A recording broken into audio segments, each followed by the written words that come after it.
बच्चों, मैं दीपक शर्मा आपके अपने YouTube चैनल दीपक साइंस क्लासेस में आपका स्वागत है। बच्चों, इससे पहले वाले वीडियो लेक्चर में हमने नाभिक के आयतन और नाभिक के घनत्व के बारे में बिल्कुल डिटेल से बात की। उसके नाभिक के घनत्व और आयतन पर हमने कुछ एग्जाम्पल सोल्व किए और बिल्कुल बेसिक से बच्चों मैंने बात की।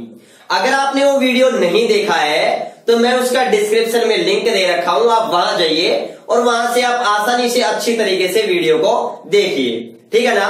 और बच्चों, यहां तक मैंने पार्ट नंबर 4 तक मैंने जितना पढ़ा दिया है उसकी मैंने पीडीएफ आपको अवेलेबल करवा दी थी। और फिर भी अगर आपको नहीं मिलती है तो मैं इस वीडियो के डिस्क्रिप्शन में आपको लिंक दे दूंगा और बच्चों वहां पर आपको इस जो चैप्टर जो अपना चल रहा है उसके नोट्सों की पीडीएफ आपको अवेलेबल हो जाएगी, जहां तक आपको पढ़ा दिया है वहां तक, ठीक है बच्चों।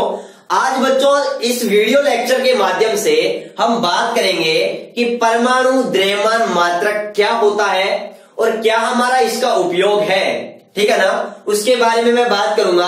और बच्चों, एक बहुत ही इंपॉर्टेंट टॉपिक के बारे में बात करूंगा, जिस टॉपिक का नाम क्या है बच्चों, द्रव्यमान क्षति, जिसके से संबंधित हमारे बोर्ड एग्जाम में क्वेश्चन भी पूछा जा चुका है। तो चलो बच्चों शुरुआत करते हैं परमाणु द्रव्यमान मात्रक के बारे में, जिसे हम क्या कहते हैं, एएमयू भी कहते हैं। बच्चों, अगर आपने चैनल को अब तक सब्सक्राइब नहीं किया है तो सब्सक्राइब जरूर कर ले, बेल आइकन को दबाना बिल्कुल ना भूले, ताकि मैं जैसे ही वीडियो अपलोड करूं आपके पास तुरंत नोटिफिकेशन पहुंच जाए। और बच्चों, वीडियो अगर पसंद आया है तो ज्यादा से ज्यादा लाइक करें और अपने मित्रों के पास में बच्चों जरूर शेयर करें, ठीक है बच्चों। तो अपन शुरुआत करते हैं अब परमाणु द्रव्यमान मात्रक की। सबसे पहले मैं बात करता हूं कि परमाणु द्रव्यमान मात्रक, इसकी फुल फॉर्म क्या है, एटॉमिक मास यूनिट, जिसे हम शॉर्टकट में बच्चों क्या कहते हैं, एएमयू। ए का मतलब है एटॉमिक, एम का मतलब है मास, यू का मतलब है यूनिट, एटॉमिक मास यूनिट। सबसे पहले बच्चों मैं आपको ये समझाता हूं कि इसकी हमें आवश्यकता क्यों पड़ी।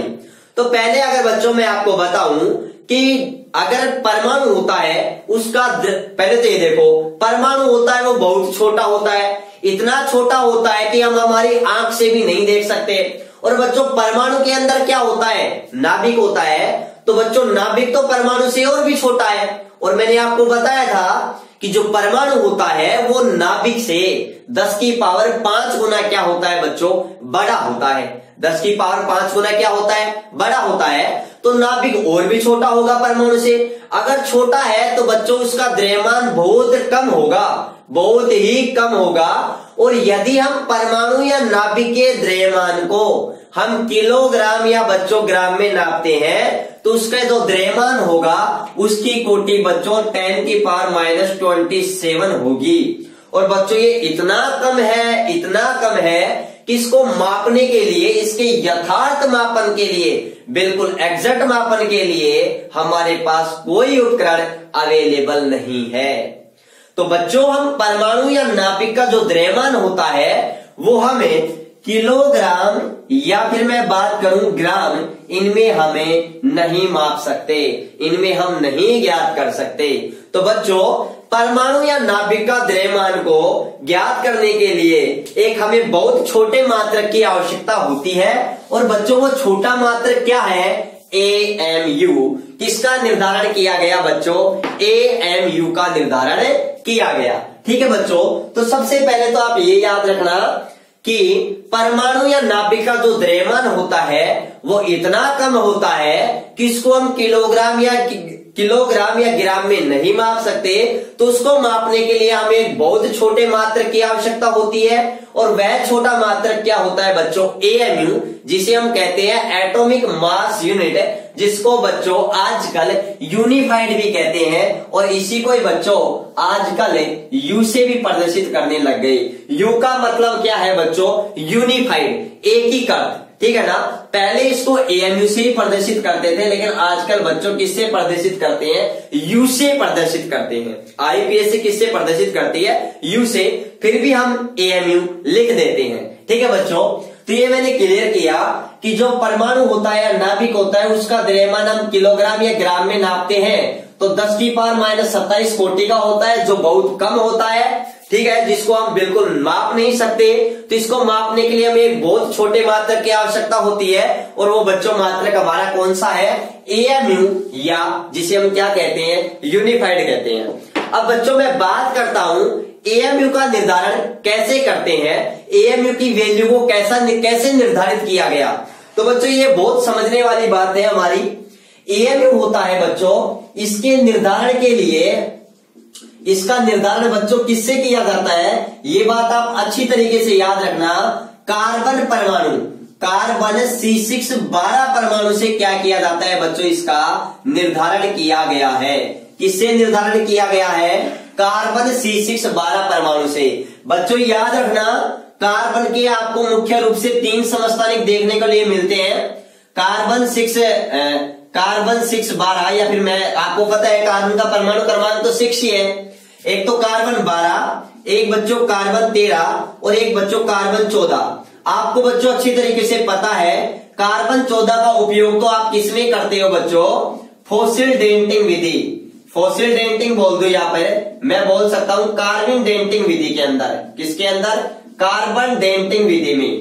कार्बन डेंटिंग विधि बच्चों क्या है, यह विधि कोई भी जो जीवाश्म होते हैं, जीवाश्म या जीवाश्म की आयु के निर्धारण में, जो पुराने कंकाल वगैरह होते हैं डायनासोर वगैरह के, आपने पढ़ा होगा कि ये कंकाल या कोई ये लकड़ी वगैरह है या ये इतने वर्ष पुरानी है, उसकी आयु का निर्धारण बच्चों किसके द्वारा किया जाता है, वो विधि है कार्बन डेंटिंग विधि या फॉसिल डेंटिंग विधि। बच्चों उसमें कार्बन का C14 समस्थानिक, कार्बन 614 समस्थानिक का क्या किया जाता है, प्रयोग किया जाता है। और जबकि बच्चों कार्बन 12 का प्रयोग किसमें किया जाता है, एएमयू के निर्धारण में। ये बेसिक बातें बच्चों आपको अच्छी तरीके से मालूम होना चाहिए कि एएमयू के निर्धारण में किसका प्रयोग किया जाता है, कार्बन 12 का। बच्चों ये कार्बन 12 नाभिक का नहीं, कार्बन 12 नाभिक का नहीं, बल्कि कार्बन 12 किसका किया जाता है,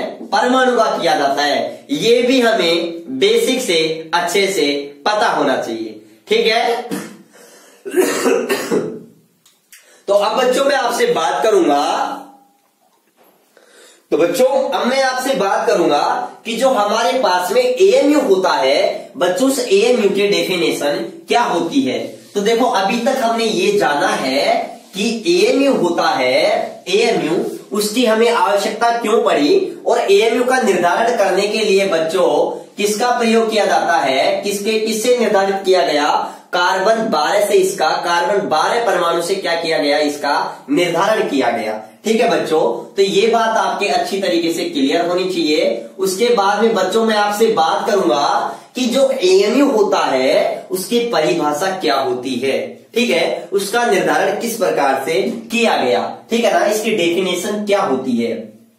तो बच्चों ये बहुत अच्छी बात है, अच्छे से समझना है। तो क्या है, कार्बन C612, कार्बन C612 के, या फिर मैं कहूं कार्बन C612 जो परमाणु होता है उसका, उसके द्रव्यमान का 1/12वां भाग, सॉरी, या फिर मैं कहूं 12वां भाग। ठीक है ना, ये बात अच्छी तरीके से याद रखना।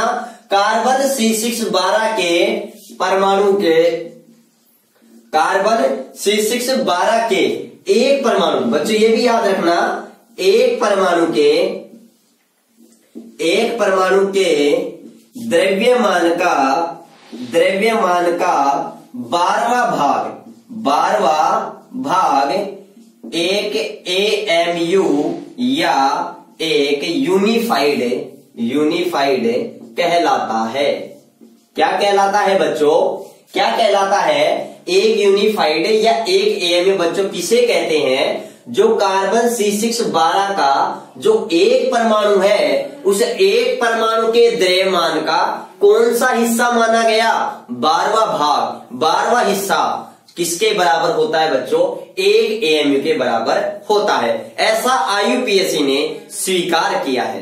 ठीक है ना, बहुत पहले जब IUPAC नहीं थी तो एएमयू का परमाणु का द्रव्यमान मापने के लिए बच्चों हाइड्रोजन को निर्धारित किया गया था, फिर उसके बाद में ऑक्सीजन को निर्धारित किया गया था। लेकिन बच्चों वर्तमान में जो हमारी आईयूपीएसी है या मापतोल भारत समिति है, वो बच्चों एएमयू के रूप में एएमयू का निर्धारण किससे किया गया है? कार्बन 12 के परमाणु से। ठीक है ना। तो ये हमारे पास में एक एएमयू की परिभाषा हो गई कि कार्बन C612 के एक परमाणु के द्रव्यमान का कौन सा हिस्सा बच्चों 12वां भाग या 12वां हिस्सा किसके बराबर होता है बच्चों? एएमयू के बराबर होता है। तो मैं आपको ये कह सकता हूं, क्या कह सकता हूं कि जो हमारे पास में एक एएमयू या हमारे पास में जो एक यूनिफाइड होता है, क्या होता है? यूनिफाइड होता है। वो बच्चों किसके इक्वल होता है? वो हमारे इक्वल होता है कार्बन C612 के एक परमाणु का द्रव्यमान। और बच्चों इस द्रव्यमान में किसका भाग देते हैं हम? 12 का। तो हमारे पास में कौन सा हिस्सा जाएगा? 12वां भाग या 12वां हिस्सा जाएगा। और वो हमारे पास में आएगा बच्चों, वो द्रव्यमान आएगा, वो किसके बराबर होगा? एएमयू के बराबर होगा। अब बच्चों मैं आपको अच्छी तरीके से, अगर आपको ये बात पता है कि कार्बन C612 के एक परमाणु का द्रव्यमान कितना होता है, आपको ये पता है, तो आप इसको आसानी से कैलकुलेट कर सकते हो। वैसे हमें डायरेक्टली याद रखना है कि एक एएमयू बराबर क्या होता है, क्योंकि हम न्यूमेरिकल में डायरेक्ट वैल्यू रखेंगे, लेकिन बच्चों हमें पता होना चाहिए कि ये वैल्यू आई कैसे है। ठीक है, तो देखो ध्यान से समझना, मैं आपको ये ज्ञात करना सिखा रहा हूं कार्बन C612 के एक परमाणु का द्रव्यमान। तो बच्चों आपको पता है कोई भी हमारे पास में परमाणु होता है, चाहे मैं कार्बन परमाणु की बात करूं, तो जो कार्बन परमाणु का जो एक मोल होता है बच्चों, उस एक मोल का द्रव्यमान कितना होता है बच्चों? 12 होता है। या फिर मैं कहूं 12 यूनिट होता है, या फिर मैं कहूं बच्चों 12 ग्राम होता है। ठीक है ना, ग्राम में। अच्छा, दूसरी बात मैं करूं बच्चों, ये कार्बन परमाणु को एक मोल की बात हो रही है, एक मोल का द्रव्यमान कितना है? 12 ग्राम है। तो आप एक बात बताओ, एक मोल के अंदर कार्बन परमाणु के एक मोल के अंदर कितने कार्बन परमाणु होंगे? अवोगाद्रो संख्या के बराबर होंगे। तो या फिर मैं आप ऐसे कह सकते हो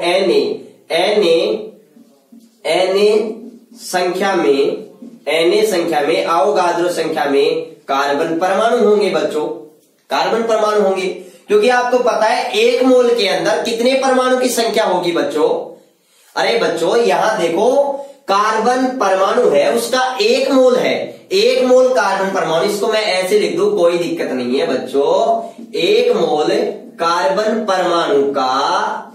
परमाणु का जो द्रव्यमान है वो कितना है? 12 ग्राम है। तो आपको पता है एक मोल में कितने कार्बन परमाणु होंगे? अवोगाद्रो संख्या में कार्बन परमाणु होंगे, और इन कार्बन परमाणु का द्रव्यमान होगा, इन सभी कार्बन परमाणु का द्रव्यमान होगा, वो कितना होगा बच्चों? वही 12 ग्राम होगा। तो मेरे को एक बात बताओ, इतने परमाणु है, अवोगाद्रो संख्या के बराबर परमाणु है, तो बच्चों अगर मैं एक परमाणु का द्रव्यमान के बारे में बात करूंगा, एक परमाणु का द्रव्यमान के बारे में बात करूंगा, एक परमाणु या फिर मैं कहूं एक कार्बन परमाणु के द्रव्यमान के बारे में बात करूंगा, तो इस 12 ग्राम में आप किसका भाग दे दोगे? अवोगाद्रो संख्या का भाग दे दोगे। ठीक है ना। तो मेरे पास में क्या जाएगा बच्चों? एक कार्बन परमाणु का क्या जाएगा बच्चों? द्रव्यमान आ जाएगा। तो देखो यहां से मैं कैसे, ये 1/12 तो मैं ऐसे कैसे निकाल लेता हूं। और बच्चों कार्बन के एक परमाणु का द्रव्यमान कितना होता है? ये हमारे पास में आ गया 12 ग्राम बटे Na। ये हमारे पास बच्चों किस में आ गया? ग्राम में आ गया। अब देखो बच्चों यहाँ 12 से 12 तो क्या हो गया? कैंसिल हो गया। तो हमारे पास में क्या आ रहा है? 1 बटे बच्चों Na। और बच्चों Na क्या है? अवोगाद्रो नंबर है, अवोगाद्रो संख्या है बच्चों। और अवोगाद्रो संख्या का मान हमको पता है, क्या होता है बच्चों? वो हमें पता है अच्छी तरीके से कि कितना होता है बच्चों? ये हमारे पास में होता है 6.023 इंटू 10 की पावर 23 होता है। ठीक है, तो यहां पर हमें Na का मान रख देते हैं। Na अवोगाद्रो संख्या का मान ये हमारे पास में कितना है? 6.023 इंटू 10 की पावर 23। ठीक है, और बच्चों जब इसको हम सोल्व करते हैं, बच्चों जब हम इसको सोल्व करते हैं, अच्छी तरीके से समझना, जब हम इसको सोल्व करते हैं तब हमारे पास में क्या आता है बच्चों, 1.66054 इंटू 10⁻⁻24 ग्राम आता है। क्या आता है बच्चों, 10⁻⁻24 ग्राम आता है। और बच्चों जब मैं इसको किलोग्राम में कन्वर्ट करूंगा, किसमें कन्वर्ट करूंगा, किलोग्राम में कन्वर्ट करूंगा बच्चों, तो हमारे पास में ये क्या आ गया, मेरे पास में एक एएमयू या फिर मैं कहूं एक यूनिफाइड। और बच्चों जब मैं इसको किलोग्राम में कन्वर्ट करूंगा तो मेरे पास में क्या निकल करके आएगा, एक एएमयू या एक यूनिफाइड बराबर कितना आ जाएगा, 1.66054 इंटू 10⁻⁻27 किलोग्राम। तो बच्चों ये हमारे पास में एक एएमयू का क्या आ गया बच्चों, मान आ गया। वो किसमें आ गया बच्चों, किलोग्राम में हमारे पास में मान आ गया। ये हमारे पास में मान किसके अंदर है बच्चों, ग्राम में है। और बच्चों इसको आपको डायरेक्ट याद रखना है, डायरेक्टली आपको याद रखना है, ठीक है ना, कि एक एएमयू बराबर हमारे पास में ये वैल्यू होती है, ठीक है ना। ये ग्राम में है, ये किलोग्राम में है। और बच्चों एक बहुत ही अच्छी बात है कि इसका जो यथार्थ मापन है, वो इसका यथार्थ मापन है वो बच्चों किससे किया जाता है, वो किससे किया जाता है, द्रव्यमान स्पेक्ट्रोग्राफ से। किससे किया जाता है, स्पेक्ट्रोग्राफ से, ग्राफ से किया जाता है। तो बच्चों ये हमारे बोर्ड एग्जाम में इससे कोई क्वेश्चन नहीं पूछता है, लेकिन आगे के जो बेसिक न्यूमेरिकल क्वेश्चन जो करेंगे उनको सोल्व करने में हमें इन चीजों की बहुत आवश्यकता है। और बच्चों ये बेसिक चीजें हैं जो हमको आना बेहद ही जरूरी है, ठीक है। तो मैं एक बार फिर से रिपीट कर रहा हूं, एएमयू होता है बच्चों, इसका निर्धारण किससे किया जाता है, कार्बन 12 परमाणु से किया जाता है। क्या होता है, कार्बन 12 के एक परमाणु के द्रव्यमान का कौन सा भाग, 12वां भाग किसके बराबर होता है, एएमयू के बराबर होता है। आजकल इसे क्या कहा जाता है, यूनिफाइड कहा जाता है, ठीक है। कार्बन 12 के एक परमाणु का द्रव्यमान मैंने आपको क्लियर किया कि कार्बन परमाणु के एक मोल का द्रव्यमान कितना होगा, 12 ग्राम। एक मोल में कितने कार्बन परमाणु होंगे, अवोगाद्रो के संख्या के बराबर परमाणु। तो अवोगाद्रो संख्या के बराबर कार्बन परमाणु का द्रव्यमान 12 ग्राम। तो एक परमाणु का द्रव्यमान ज्ञात करेंगे तो अवोगाद्रो संख्या का क्या दे देंगे बच्चों, भाग दे देंगे। 1/12 भार है, 12 से 12 कैंसिल हो गए, 1/n है। अवोगाद्रो संख्या n क्या है भाई, अवोगाद्रो संख्या है, अवोगाद्रो नहीं, अवोगाद्रो संख्या है, ठीक है। और दूसरी बात, ये मैंने वैल्यू रख दी। जब इसको सोल्व करेंगे तो डायरेक्टली हमारे पास ग्राम में आ गया, ये किलोग्राम में आ गया। और बच्चों याद रखना, एएमयू होता है, एएमयू का यथार्थ मापन। कैसा मापन, बिल्कुल यथार्थ मापन होता है। वो यथार्थ मापन किससे किया जाता है बच्चों, द्रव्यमान स्पेक्ट्रोग्राफ से किया जाता है, ठीक है बच्चों। यहां तक क्लियर है आपके, तो आप स्क्रीनशॉट लीजिएगा इसका, ठीक है। आप सभी ने स्क्रीनशॉट ले लिया होगा। तो बच्चों अब हम आगे बात करते हैं एएमयू का मान, या फिर मैं कहूं एक एएमयू या एक यूनिफाइड का जो ये मान है वो बच्चों हमारे पास में किलोग्राम में है, यह ग्राम में है। अगर मैं इसको ऊर्जा के अंदर कन्वर्ट करूं तो एनर्जी के अंदर अगर मैं बात करूं तो इसकी वैल्यू आएगी, वो कितनी आएगी उसके बारे में मैं बच्चों अब आपसे डिस्कस करता हूं, ठीक है। तो यहां इधर देखिए, अगर मैं आपसे एक क्वेश्चन पूछा जाए कि एक एएमयू का मान ग्राम में होता है तो ये ग्राम में हो गया, एक एएमयू का मान किलोग्राम में होता है वो किलोग्राम में हो गया। अगर आपसे एक क्वेश्चन पूछा जाए कि एक एएमयू के अंदर कितनी ऊर्जा होती है, एक एएमयू के तुल्य कितनी ऊर्जा होती है, तो वो बच्चों हम कैसे कैलकुलेट करेंगे, ठीक है। उसके बारे में मैं आपसे अब बात करता हूं, ठीक है बच्चों। तो बच्चों अगर हमें एएमयू को जो एक एएमयू है, अगर हम ये बात करना चाहें एक एएमयू के तुल्य कितनी ऊर्जा होगी, तो बच्चों इसको कैलकुलेट करने के लिए किसने बताया था, कैलकुलेट करके किसने बताया था बच्चों इसके बारे में, आइंस्टीन ने बताया था। किसने बताया था, आइंस्टीन ने। और आइंस्टीन ने अपने द्रव्यमान ऊर्जा समतुल्यता संबंध से इसको कैलकुलेट किया था। और वो कैलकुलेट कैसे किया था वो उसके बारे में मैं आपसे बात करता हूं। तो बच्चों आइंस्टीन के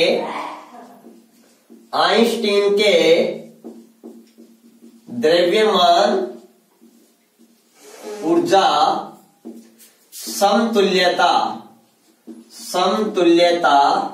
संबंध से, या मैं कहूं रिलेशन से वो रिलेशन बच्चों क्या आता है, E बराबर है mc²। ये आपने बहुत बार सुना होगा, E बराबर mc²। बच्चों E यहां पर ऊर्जा है और m यहां पर मास का मतलब द्रव्यमान। ठीक है बच्चों, E यहां पर क्या है, एनर्जी है। m क्या है बच्चों, मास है। एनर्जी का मतलब ऊर्जा है, मास का मतलब बच्चों क्या है, द्रव्यमान है। क्या है, द्रव्यमान है। और C बच्चों क्या है, वेलोसिटी ऑफ लाइट, प्रकाश का वेग बच्चों, जिसे हम C से प्रदर्शित करते हैं, जिसका मान 3 × 10⁸ मीटर प्रति सेकंड होता है। बच्चों यह किसने बताया था, आइंस्टीन ने बताया था। आइंस्टीन ने एक अपनी थ्योरी दी थी, और वो थ्योरी थी बच्चों क्या, विशिष्ट आपेक्षिकता का सिद्धांत। और बच्चों विशिष्ट आपेक्षिकता का सिद्धांत का ये एक तरीके से निष्कर्षीय है। क्या है बच्चों, निष्कर्षीय। ठीक है ना। जो विशिष्ट आपेक्षिकता का जो सिद्धांत था, जो थ्योरी थी, उसके आधार पर आइंस्टीन ने बताया कि जो द्रव्यमान है, द्रव्यमान और ऊर्जा एक ही रूप है। द्रव्यमान अलग नहीं है, द्रव्यमान और ऊर्जा एक ही रूप है। द्रव्यमान को हम ऊर्जा में बदल सकते हैं और ऊर्जा को हमें द्रव्यमान में बदल सकते हैं। ठीक है बच्चों, जिसको हम आगे जाकर के पढ़ेंगे द्रव्यमान क्षति के नाम से। ठीक है, तो यहां पर ये बात एक अच्छी तरीके से क्लियर रखना कि जो द्रव्यमान होता है वो ऊर्जा का ही एक दूसरा रूप होता है, जो आपस में ऊर्जा या द्रव्यमान को मैं क्या कह सकता हूं, एक रूप से दूसरे रूप में मैं क्या कर सकता हूं, बदल सकता हूं। यह बात किसने बताई थी बच्चों, आइंस्टीन ने बताई थी। और एक समीकरण दिया था E बराबर mc², जिसे बच्चों हम क्या कहते हैं, द्रव्यमान ऊर्जा समतुल्यता संबंध कहते हैं। तो बच्चों यहां पर हम कैलकुलेट कर सकते हैं कि एक द्रव्यमान या एक AMU या एक यूनिफाइड के तुल्य जो ऊर्जा होती है वो कितनी होती है। ठीक है, कैसे कैलकुलेट करते हैं, यहां पर बस मैं केवल इतना सा काम करूंगा, यहां पर जो मास होगा मेरे पास वो मैं कितना रख दूंगा बच्चों, एक यूनिफाइड, या तो मैं कह दूं एक यूनिफाइड, या फिर मैं कह दूं एक AMU, बात तो एक ही है। और ये इनटू क्या आ गया, c²।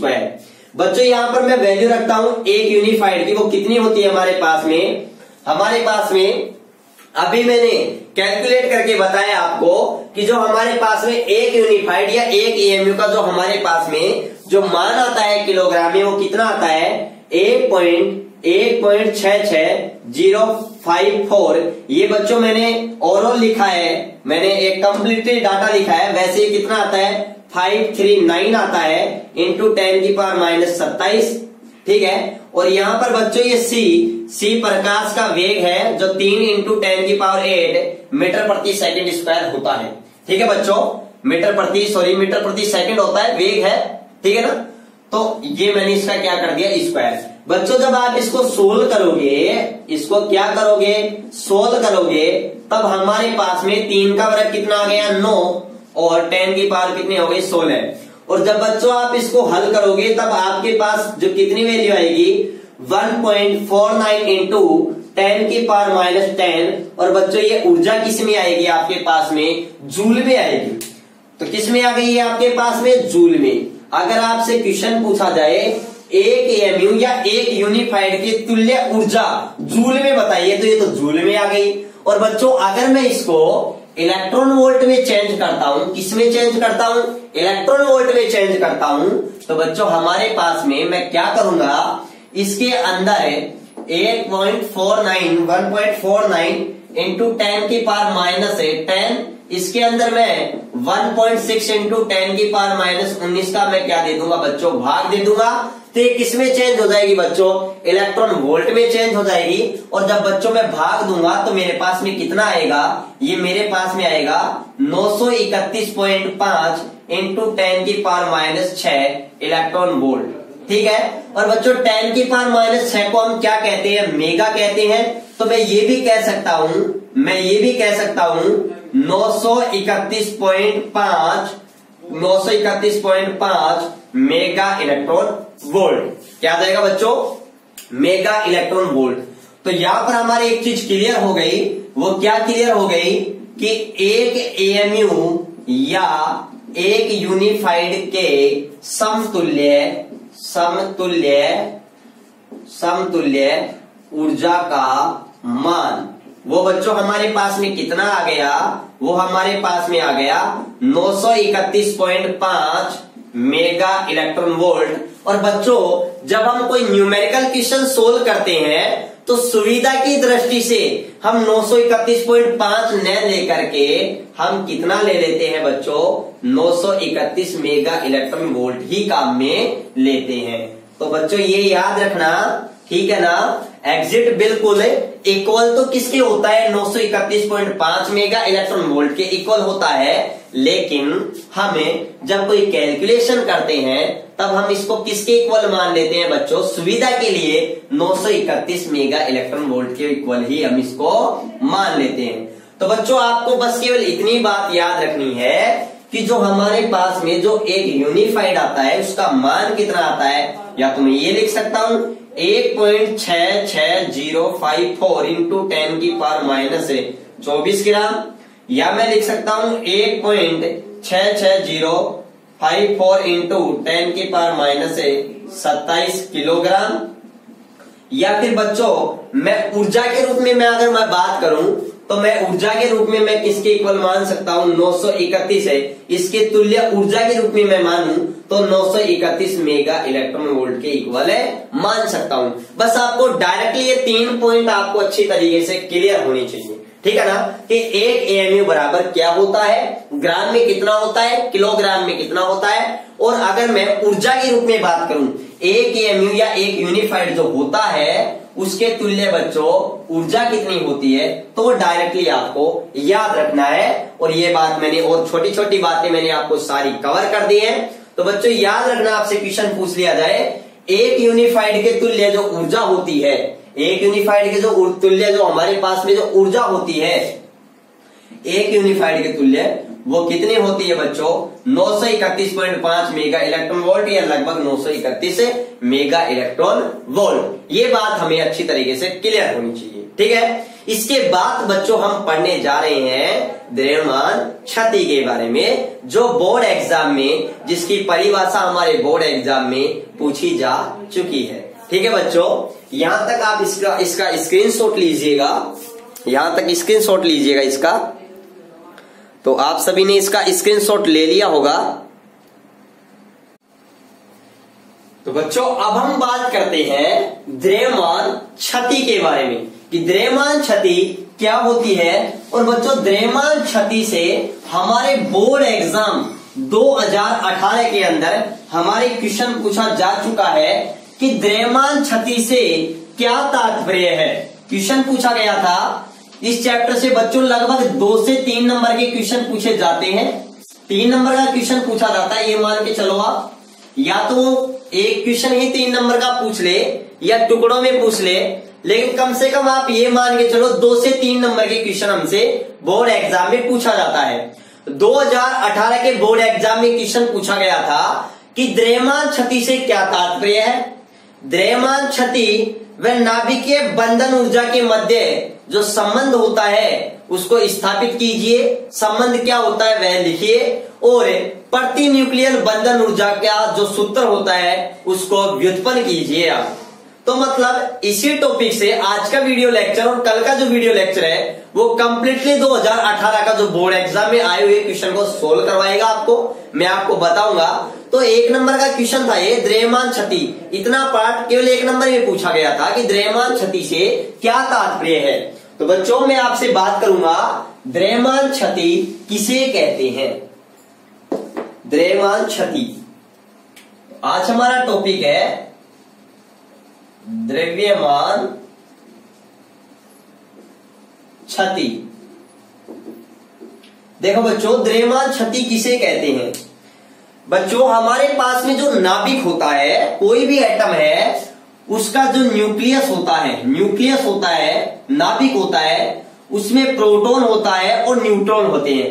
और बच्चों मैंने आपको बताया था प्रोटॉन और न्यूट्रॉन को सम्मिलित रूप से क्या कहा जाता है, न्यूक्लियॉन्स कहा जाता है, न्यूक्लियॉन कहा जाता है। और बच्चों मैंने आपको बताया था कोई भी नाभिक का जो द्रव्यमान संख्या होती है बच्चों, ए द्रव्यमान संख्या होती है, वह प्रोटॉन की संख्या न्यूट्रॉन की संख्या के योग के इक्वल होता है। तो ये बात भी मैंने आपको वहां पर क्लियर की थी। और यहां से हम न्यूट्रॉन की संख्या भी क्या कर सकते हैं बच्चों, कैलकुलेट कर सकते हैं। तो द्रव्यमान क्षति क्या होती है, हमें ये जानना है। द्रव्यमान क्षति का मतलब क्या होता है बच्चों, नुकसान होना, कुछ कमी हो जाना, लॉस हो जाना। तो बच्चों द्रव्यमान क्षति किसे कहते हैं बच्चों, जो ये नाभिक का द्रव्यमान होता है, कोई भी नाभिक है हमारे पास में, उस नाभिक का जो द्रव्यमान, मान लिया मैंने नाभिक का प्रायोगिक द्रव्यमान क्या होता है बच्चों, प्रायोगिक द्रव्यमान मैंने मान लिया नाभिक का प्रायोगिक द्रव्यमान कैपिटल एम है। तो बच्चों ये नाभिक का जो प्रायोगिक द्रव्यमान है बच्चों, नाभिक का द्रव्यमान वैसे आपको पता है नाभिक में प्रोटॉन और न्यूट्रॉन होते हैं। तो आपको पता है प्रोटॉन की संख्या कितनी होती है, आपको पता है प्रोटॉन की संख्या परमाणु क्रमांक के बराबर होती है। और प्रोटॉन का द्रव्यमान कितना होता है, Mp, mass of proton. Neutron की संख्या कितनी होती है, ये मैंने न्यूट्रॉन की संख्या बता दी n। न्यूट्रॉन का द्रव्यमान कितना होता है, Mn। तो बच्चों अगर मैं नाभिक के द्रव्यमान के बारे में मैं बात करूं तो नाभिक का द्रव्यमान हमारे पास में ये होना चाहिए, मतलब नाभिक के अंदर जो न्यूक्लियॉन्स होते हैं, न्यूक्लियनों के द्रव्यमानों का योग होना चाहिए। लेकिन बच्चों क्या होता है, वास्तव में जो नाभिक का जो द्रव्यमान होता है ना, वो वास्तव में जो नाभिक का द्रव्यमान होता है, ये द्रव्यमान होता है वह इस न्यूक्लियनों के द्रव्यमान के योग से कुछ कम होता है। भाई नाभिक का द्रव्यमान देखो, अगर मैं थ्योरेटिकल रूप से देखूं तो नाभिक के अंदर प्रोटॉन न्यूट्रॉन होता है। प्रोटॉन कितने हैं, उन प्रोटॉनों कितने हैं और एक प्रोटॉन पर द्रव्यमान कितना है, न्यूट्रॉन कितने हैं, एक न्यूट्रॉन पर द्रव्यमान कितना है। तो इस नाभिक का द्रव्यमान आ गया कि नहीं आ गया बच्चों, आ गया, नाभिक का द्रव्यमान हो गया। लेकिन वास्तव में जो नाभिक का जो प्रायोगिक द्रव्यमान होता है ये m, ये द्रव्यमान इस थ्योरेटिकल रूप से जो द्रव्यमान होता है उससे भी क्या होता है, कम होता है। और बच्चों द्रव्यमान में यह कमी, द्रव्यमान में यह क्षति ही क्या कहलाती है, द्रव्यमान क्षति कहलाती है। मतलब मैं कह सकता हूं किसी भी नाभिक का जो द्रव्यमान होता है वो नाभिक में उपस्थित न्यूक्लियनों के द्रव्यमानों के योग से कुछ कम होता है। और द्रव्यमान में यही कमी क्या कहलाती है बच्चों, द्रव्यमान क्षति कहलाती है। तो द्रव्यमान क्षति की परिभाषा हमारे पास में क्या आ गई, किसी नाभिक का द्रव्यमान, किसी नाभिक का द्रव्यमान कैपिटल M मैंने बात कर ली, किसी नाभिक का द्रव्यमान उसमें उपस्थित है न्यूक्लियनों, उसमें उपस्थित है न्यूक्लियन या न्यूक्लियन बोल दिया, न्यूक्लियंस बोल दूं। न्यूक्लियंस का मतलब बच्चों क्या हो गया, प्रोटॉन प्लस न्यूट्रॉन। क्या हो गया बच्चों हमारे पास में, न्यूक्लियंस किसे कहते हैं, प्रोटॉन और न्यूट्रॉन को बच्चों सम्मिलित रूप से क्या कहते हैं, न्यूक्लियन। तो बच्चों किसी नाभिक का जो द्रव्यमान m है उसमें उपस्थित है न्यूक्लियन के द्रव्यमानों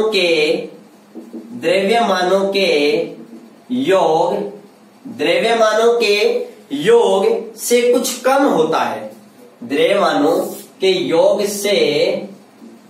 से कुछ कम होता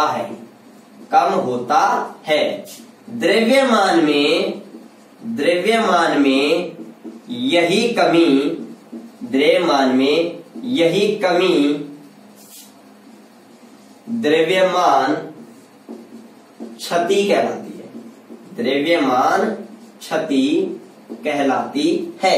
बच्चों यहां इस बात को आप अच्छी तरीके से समझिएगा कि द्रव्यमान क्षति क्या होती है, मैंने क्लियर किया है। बच्चों नाभिक के अंदर क्या होता है, प्रोटॉन न्यूट्रॉन होता है, तो इसका द्रव्यमान प्रोटॉन का कुल द्रव्यमान न्यूट्रॉन का कुल द्रव्यमान, मतलब प्रोटॉन न्यूट्रॉन को सम्मिलित रूप से क्या कहते हैं, न्यूक्लियॉन्स कहते हैं। तो बच्चों नाभिक का जो द्रव्यमान होता है वह उसमें उपस्थित है न्यूक्लियनों के द्रव्यमान के योग से क्या होता है, कुछ कम होता है। न्यूक्लियनों के द्रव्यमान का योग मैंने क्या मान लिया बच्चों, सिग्मा एम मान लिया। तो ये जो एम होता है बच्चों मेरे पास में ये एम होता है, ये इस सिग्मा एम से भी क्या होता है, कम होता है। और ये जो कम होता है, कितना कम होता है, वो डिफरेंस आता है, जो कमी आती है द्रव्यमान में बच्चों, वो कमी क्या कहलाती है, द्रव्यमान क्षति कहलाती है। क्या कहलाती है, द्रव्यमान क्षति कहलाती है। और द्रव्यमान क्षति को बच्चों किससे प्रदर्शित करते हैं, डेल्टा एम से। इसे डेल्टा एम से प्रदर्शित करते हैं, प्रदर्शित करते हैं। ये बात आप बच्चों अच्छी तरीके से क्लियर रखना, ठीक है। अब देखो बच्चों द्रव्यमान क्षति क्या है हमारे पास में, द्रव्यमान क्षति, द्रव्यमान क्षति, द्रव्यमान क्षति क्या गया, किसे कहते हैं, न्यूक्लियॉन्स, या मैं कहूं न्यूक्लियनों का द्रव्यमान, किसका द्रव्यमान, न्यूक्लियनों का द्रव्यमान। और इस न्यूक्लियनों के द्रव्यमान में जो नाभिक का जो द्रव्यमान है, नाभिक का द्रव्यमान जो हमें प्रैक्टिकली रूप से हमने जिसको मापा है, नाभिक का प्रायोगिक द्रव्यमान। कौन सा द्रव्यमान बच्चों, प्रायोगिक द्रव्यमान। अगर नाभिक के जो न्यूक्लियस का द्रव्यमान है उसमें से नाभिक का जो प्रायोगिक द्रव्यमान घटा देंगे तो द्रव्यमान में जो डिफरेंस होगा, द्रव्यमान में जो डिफरेंस होगा वो द्रव्यमान में जो कमी होगी वही क्या कहलाएगी, द्रव्यमान क्षति कहलाएगी। तो बच्चों द्रव्यमान क्षति को हम किससे इंडिकेट करते हैं, डेल्टा एम से करते हैं। न्यूक्लियस के द्रव्यमान को मैंने सिग्मा एम से किया, प्रायोगिक द्रव्यमान को मैंने कैपिटल एम से इंडिकेट किया। अब बच्चों सिग्मा एम यहाँ पर न्यूक्लियस का द्रव्यमान है। नाभिक में कौन कौन सी चीज होती है आपके पास में, प्रोटॉन और न्यूट्रॉन। तो बच्चों आपको पता है यहाँ पर मेरे पास में प्रोटॉन और न्यूट्रॉन का द्रव्यमान का योग होगा। तो यहाँ पर मेरे पास जो सिग्मा एम होगा वो बच्चों क्या होगा, वो होगा जेड, जेड मतलब प्रोटॉन की संख्या और ये प्रोटॉन का द्रव्यमान। तो यहाँ पर कुल प्रोटॉनों का द्रव्यमान आ गया भाई, एक प्रोटॉन का द्रव्यमान एमपी है तो जेड से मल्टीप्लाई कर देंगे तो उस नाभिक के अंदर उपस्थित सभी प्रोटॉन आ गए, तो सभी प्रोटॉन की संख्या से गुणा कर देंगे तो सभी प्रोटॉनों के द्रव्यमान का योग आ जाएगा। इसी प्रकार से न्यूट्रॉन की संख्या, बच्चों न्यूट्रॉन की संख्या के अगर बारे में मैं आपसे बात करूं तो न्यूट्रॉन की संख्या यहां पर देखो एन रहेगी। और बच्चों इस एन न्यूट्रॉन की संख्या को मैं न्यूट्रॉन के द्रव्यमान से मल्टीप्लाई कर दूंगा तो बच्चों यहाँ पर मेरे पास में इन न्यूक्लियॉन्स का क्या आ जाएगा बच्चों, द्रव्यमान आ जाएगा। और इसमें से मैं ये प्रैक्टिकली रूप से जो द्रव्यमान आया है उसको बच्चों में क्या कर दूंगा, घटा दूंगा। और बच्चों अगर आपके पास में न्यूट्रॉन की संख्या ज्ञात नहीं की हुई है तो बच्चों आप इसको कैसे कर सकते हो, जेड एम पी माइनस, बच्चों न्यूट्रॉन की संख्या आपको पता है कि जो हमारे पास में जो प्रोटॉन की संख्या न्यूट्रॉन की संख्या होती है वो किसके बराबर होती है, द्रव्यमान संख्या के बराबर होती है। प्रोटॉन की संख्या को मैं जेड भी लिख सकता हूं, न्यूट्रॉन की संख्या ये एन है। तो यहाँ पर एन का मान ज्ञात करूंगा तो ए में से क्या घटा दूंगा बच्चों, मैं जेड को घटा दूंगा। तो एन का मान क्या जाएगा, ए माइनस से जेड आ जाएगा मेरे पास में। और इसमें से मैं क्या घटा दूंगा बच्चों, एन घटा दूंगा। तो यहां तक ये बात आपकी अच्छी तरीके से क्लियर होनी चाहिए बच्चों। तो बच्चों ये हमारे पास में द्रव्यमान क्षति का क्या आ जाएगा, फॉर्मूला आ जाएगा।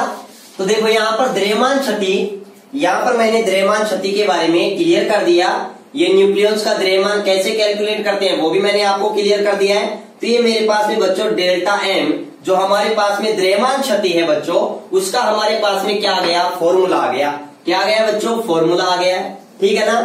अब द्रव्यमान क्षति कैसे कैलकुलेट करते हैं वो बात मैंने आपको यहां से क्लियर कर दी। तो आपको पता होना चाहिए कि द्रव्यमान क्षति किसे कहते हैं। नाभिक का जो द्रव्यमान होता है, नाभिक का जो द्रव्यमान होता है वह उसमें उपस्थित है न्यूक्लियन के द्रव्यमान, न्यूक्लियनों के कुल द्रव्यमान से बच्चों क्या होता है, कुछ कम होता है। और द्रव्यमान में यह कमी क्या कहलाती है, द्रव्यमान क्षति कहलाती है। और बच्चों यहाँ पर है, यहाँ पर जहां हमारे पास में जहां हमारे पास में बच्चों डेल्टा एम तो क्या है, द्रव्यमान क्षति है, द्रव्यमान क्षति है। यहां पर जेड क्या है बच्चों, प्रोटॉन की संख्या है, प्रोटॉन की संख्या, या फिर आप कह सकते हो परमाणु क्रमांक, क्योंकि किसी का परमाणु क्रमांक होता है वह प्रोटॉन की संख्या होता है। और बच्चों यहां पर हमारे पास में जो ए होती है, ए वो हमारे पास में क्या होती है बच्चों, द्रव्यमान संख्या होती है। और द्रव्यमान संख्या में जब परमाणु क्रमांक घटा देंगे तो हमारे पास में क्या आ जाएगा, न्यूट्रॉन की संख्या आ जाएगी। और बच्चों हमारे पास में जो एमपी है बच्चों वो क्या है, प्रोटॉन का मास है, प्रोटॉन का क्या है बच्चों, द्रव्यमान है। और बच्चों प्रोटॉन का द्रव्यमान है ये हमारे पास में, और एम एन है बच्चों वो हमारे पास में क्या है, न्यूट्रॉन का द्रव्यमान है। क्या है, न्यूट्रॉन का द्रव्यमान है। और बच्चों ये न्यूट्रॉन का जो द्रव्यमान वगैरह है ना वो हम किस में यूज करेंगे, ये थोड़ा आप अच्छी तरीके से याद रखिएगा। प्रोटॉन का द्रव्यमान 1.007 यूनिफाइड होगा और न्यूट्रॉन का द्रव्यमान 1.008 यूनिफाइड होगा। तो ये थोड़ा आप याद रखिएगा, ठीक है। वैसे हमें पेपर में कोई न्यूमेरिकल क्वेश्चन अगर दिया है तो जरूरी नहीं वो दे भी सकता है, मोस्टली देता है, लेकिन फिर भी हमें थोड़ा बहुत बेसिक कॉन्सेप्ट, बेसिक चीजें याद होना भी जरूरी है, ठीक है बच्चों।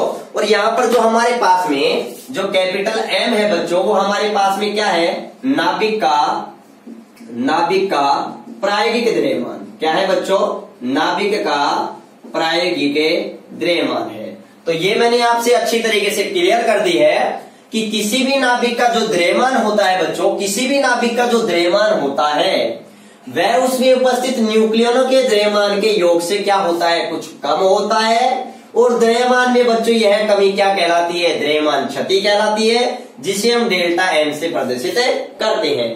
तो बच्चों न्यूक्लियॉन्स का द्रव्यमान में से अगर नाभिक का प्रायोगिक द्रव्यमान को घटा देते हैं तो द्रव्यमान में जो डिफरेंस आएगा वो हमारे पास क्या आएगा, द्रव्यमान क्षति आएगी। क्योंकि नाभिक का जो प्रायोगिक द्रव्यमान होता है वो न्यूक्लियनों के कुल द्रव्यमान से बच्चों क्या होता है, कुछ कम होता है। और द्रव्यमान में यह कमी क्या कहलाती है बच्चों, द्रव्यमान क्षति कहलाती है। ये मैंने न्यूक्लियॉन्स, नाभिक का न्यूक्लियॉन्स का द्रव्यमान, न्यूक्लियॉन का द्रव्यमान है तो न्यूक्लियॉन के कौन कौन होते हैं, प्रोटॉन और न्यूट्रॉन होते हैं। तो यहाँ पर ये एक प्रोटॉन का द्रव्यमान है तो इसको प्रोटॉनों की संख्या से गुणा कर देंगे तो सभी प्रोटॉन का द्रव्यमान आ गया। इसी प्रकार ये न्यूट्रॉन का द्रव्यमान है तो इसको न्यूट्रॉन की संख्या से मल्टीप्लाई कर देंगे तो सभी न्यूट्रॉन का द्रव्यमान आ जाएगा। और इन दोनों को जोड़ कर देंगे तो ये न्यूक्लियॉन्स बन गया। तो ये न्यूक्लियॉन्स का क्या बन गया, कुल द्रव्यमान बन गया। न्यूट्रॉन की संख्या को हम A-Z भी लिख सकते हैं। तो यहां तक बच्चों आपकी बात क्लियर हो गई होगी। अगले जो नेक्स्ट वीडियो लेक्चर होगा उसके अंदर हम बात करेंगे किसके बारे में बच्चों, नाभिकीय बंधन ऊर्जा के बारे में और प्रति न्यूक्लियॉन बंधन ऊर्जा के बारे में, और कुछ है उससे संबंधित है हम कुछ एग्जाम्पल भी सोल्व करेंगे। तो धन्यवाद बच्चों, ज्यादा से ज्यादा वीडियो को लाइक करें, शेयर करें और चैनल को सब्सक्राइब करना बिल्कुल ना भूलें और बेल आइकन को दबाना भी बिल्कुल ना भूलें। धन्यवाद।